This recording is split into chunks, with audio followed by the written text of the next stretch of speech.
आज Doubtnut app download करें। Doubtnut पर अपने सभी गणित, रसायन विज्ञान, भौतिक विज्ञान और जीव विज्ञान के डाउट्स का करो सफाया।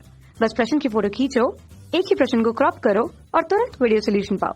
अभी डाउनलोड करें। नमस्कार दोस्तों, हमारा प्रश्न है कि दोस्तों यहाँ पर हमें प्रश्न में पूछा गया है कि पोटेशियम आयोडाइड के जलीय विलयन में मर्क्यूरी क्लोराइड मिलाने पर क्या होता है। ठीक है, तो दोस्तों हमें बताना है कि पोटेशियम आयोडाइड के जलीय विलयन में जब हम यहाँ पर मर्क्यूरी क्लोराइड मिलाते हैं तो हमारा कौन सा कथन इसके लिए सही होगा। ठीक है, तो दोस्तों हम जानते हैं कि यहाँ पर जो हमारा पोटेशियम आयोडाइड है, ठीक है, जब इसके जलीय विलयन में हम मर्क्यूरस क्लोराइड मतलब कि इन दोनों की अभिक्रिया कर लेते हैं। ठीक है, तो ये हो गया दोस्तों पोटेशियम। हम यहाँ पर इनकी अभिक्रिया का समीकरण देख लेते हैं, तो हमें यहाँ पर जो समीकरण प्राप्त होगा पोटेशियम आयोडाइड, ये होता है हमारा Ki।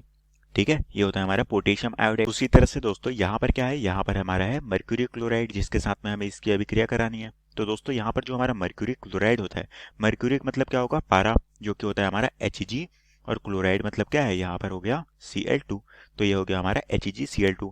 अब दोस्तों इन दोनों के बीच में जो अभिक्रिया होती है, तो यहाँ पर हमें पोटेशियम आयोडाइड के यहाँ पर क्या लेने पड़ते हैं, 4 मोल लेने पड़ते हैं। ठीक है, तो दोस्तों जब यहाँ पर इन दोनों की अभिक्रिया होती है तो यहाँ पर हमें क्या देखने को मिलता है, संकुल यौगिक। ठीक है, और यहाँ पर हमारा क्या प्राप्त होता है, K2। ठीक है, संकुल यौगिक को हम इस तरह से लिखते हैं, ये हो गया हमारा HgI4। ठीक है, आयोडीन के कितने हो गए, 4 परमाणु। ठीक है, और साथ में यहाँ पर क्या बन जाता है, यहाँ पर बन जाता है दोस्तों हमारा 2 मॉलिक्यूल ऑफ KCl। ठीक है, यहाँ पर किसका निर्माण हुआ, यहाँ पर हमारा KCl का निर्माण हुआ। ठीक है, तो दोस्तों यहाँ पर हम देख पा रहे हैं कि यहाँ पर हमारा जो बन रहा है, ये हमारा क्या बन रहा है दोस्तों, यहाँ पर हमारा एक तरह से संकुल यौगिक का निर्माण हो रहा है।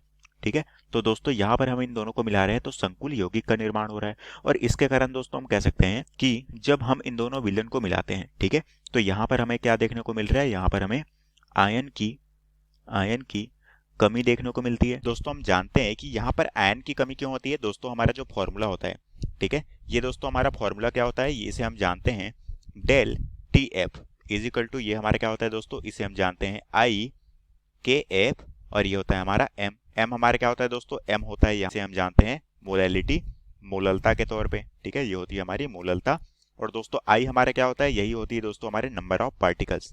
ठीक है, तो हम कह सकते हैं कि यहाँ पर हमारा क्या हो रहा है, आयन में कमी देखने को मिलेगी। तो दोस्तों यहाँ पर हमारी आयन में कमी होगी, तो ये जो हमारा डेल TF है, जो कि हमारा है फ्रीजिंग पॉइंट टेम्परेचर। ठीक है, तो हम दोस्तों कह सकते हैं कि यहाँ पर जो हमारा तापमान है वो भी क्या होगा दोस्तों, यहाँ पर कम होगा। ठीक है, तो दोस्तों हमें यहाँ पर तापमान भी कम देखने को मिलेगी। अगर हमारा आयन की मात्रा यहाँ पर क्या होगी, आयन की कमी होगी, तो हमारा तापमान भी क्या होगा, यहाँ पर कम होगा। तो इस कारण से दोस्तों यहाँ पर हमारा क्या होगा, हिमांक जो है वो यहाँ पर बढ़ेगा।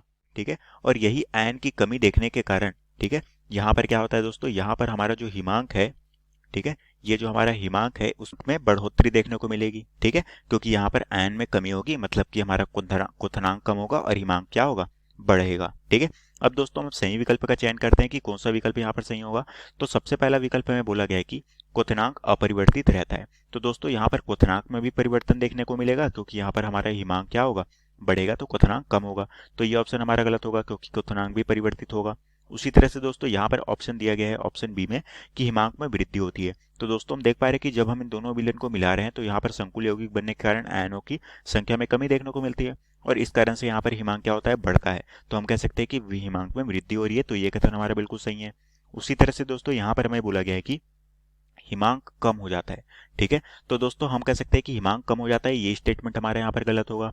उसी तरह से यहाँ पर बोला गया है कि हिमांक अपरिवर्तित रहती है। तो दोस्तों हिमांक में क्या हो रहा है, परिवर्तन देखने को मिल रहा है, तो ये ऑप्शन हमारा गलत होगा। ठीक है, और यहाँ पर जो हमारा ऑप्शन बी है, ये हमारे प्रश्न का बिल्कुल सही उत्तर हो जाएगा। तो आशा करता हूँ दोस्तों आपको ये प्रश्न समझ आया होगा। धन्यवाद।